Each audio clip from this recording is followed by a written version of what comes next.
Well, hello everybody in grade 3.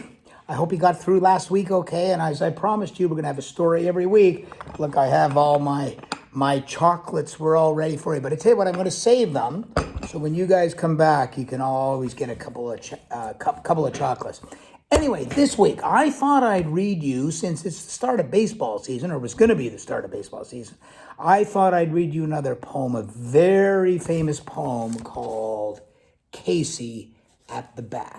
So I want you to listen, see if you can figure out the story, all right?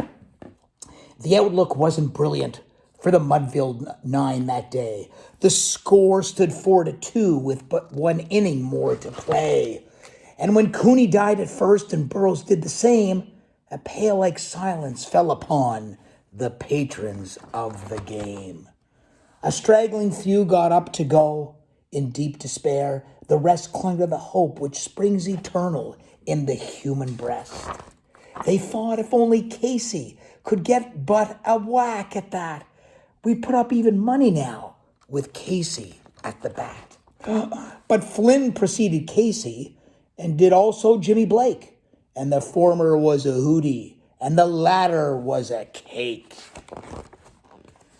And so upon that stricken multitude grim melancholy sat, for there seemed but little chance of Casey getting to the bat. But Flynn let drive a single, to the wonderment of all, and Blake, that much despised, tore the cover off the ball. And when the dust had lifted and men saw what had occurred, there was Jimmy safe at second and Flynn a hugging third. And then from 5,000 throats and more there rose a lusty yell. It rumbled through the valley and it rattled in the dell. It pounded on the mountain and recoiled upon the flat. For Casey, mighty Casey, was advancing to the bat. And there was ease in Casey's manner as he stepped into his place. There was pride in Casey's bearing and a smile on Casey's face. And when responding to the cheers, he lightly doffed his hat. No stranger in the crowd could doubt 'twas Casey at the bat. 10,000 eyes were on him as he rubbed his hands with dirt. 5,000 tongues applauded when he wiped them on his shirt.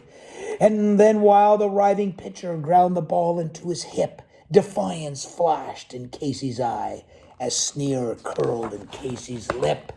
And now the leather-covered spear came hurtling through the air, and Casey stood a-watching it in haughty grandeur there. "That ain't my style," said Casey. Close by the sturdy batsman, the ball unheeded sped. "That ain't my style," said Casey. "Strike one," the umpire said.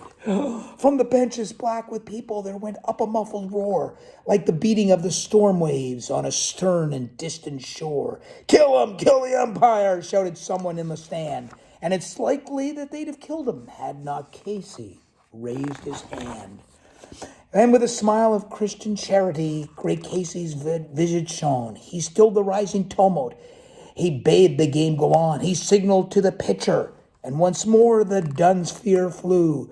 But Casey still ignored it, and the umpire said, "Strike two." "Fraud!" cried the maddened thousands, and echoed answered, "Fraud." But one scornful look from Casey and the audience was awed.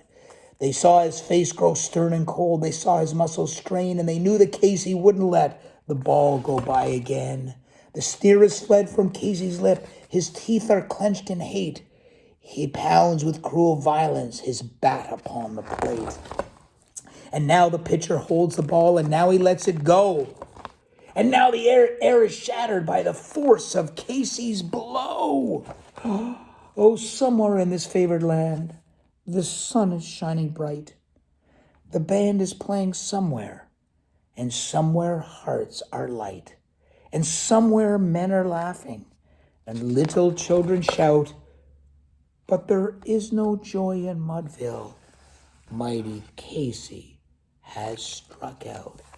Don't be too confident, everyone. Always try your best, and no matter who you are, you've got to work hard. Have a great week, everyone. You guys take care of yourselves.